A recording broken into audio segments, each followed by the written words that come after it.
It absolutely felt like a world championships. Let's have a look at wherever they are around the world, outside on balconies and garages, pain caves and bedrooms. There was something special about the race. They're the pain faces of the riders trying to fight it out for rainbow jerseys. And that infiltrated my thinking in everything that was happening. The man on your picture there, Holden Cameau, in the blue of the United States, has been a triathlete, he's been a swimmer, and as a triathlete he's used to transitions, isn't he?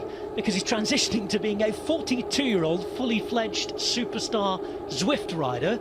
He could end the day as world champion. I found out that there was going to be a world championships 6 months ago, maybe. You know, there was talk that this was going to happen, and at the time my response to that was like, well, I'm a national champion. I'm currently the #1 ranked esports rider in the world. There's a world championships, I've got to get there. Let's look out too for the likes of Comeau from the United States. Zwift racing just in general is notorious for having really fast starts. We've seen some pretty aggressive racing so far. Not too many riders out the back though I'm seeing yet. There was a significant climb in this course about 5 minutes into the race.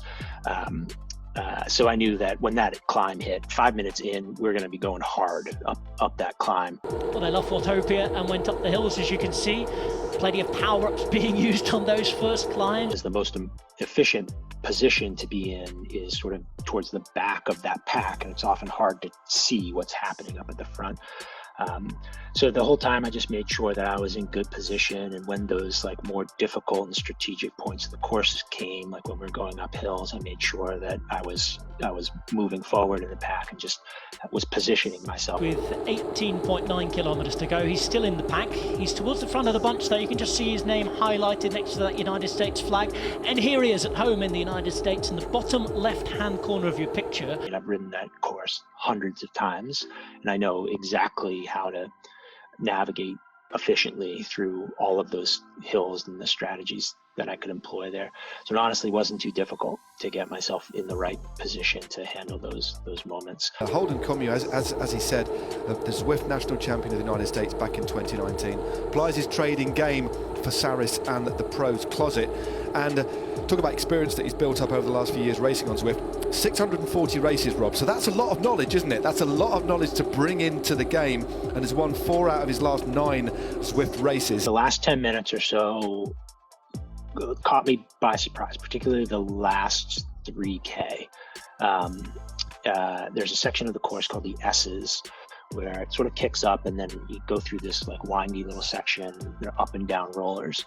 And starting from right there, the pace got really hot. This is becoming a highly selective race as we come into the final 3 kilometers now. As we got down into town, maybe 2K to go, sort of come down the straightaway and then hit a flat as we head up to the final finishing climb. And I was towards the back of the pack at that point. Typically I'm okay sitting right there, and there's a few kick-ups as we lead into that final K climb, where the road kicks up a little bit more. And I was waiting for those moments. That's where I like to move forward.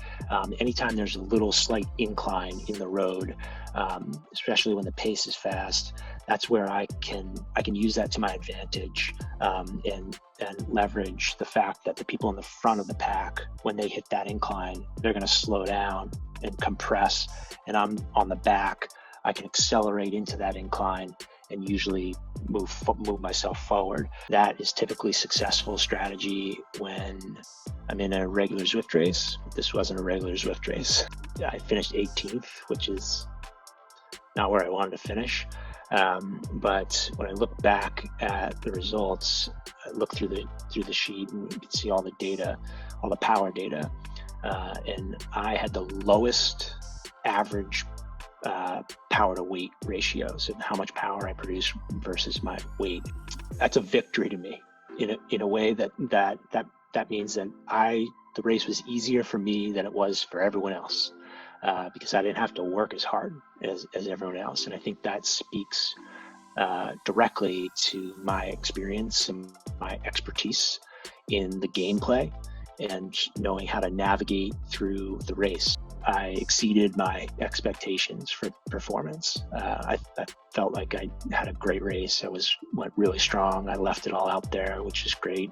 I was, focused and engaged. I executed really well. So I'm really pleased with all of that. All of the preparation that went into it was great. And my takeaway now and what I can do better next time is just keep going and getting stronger.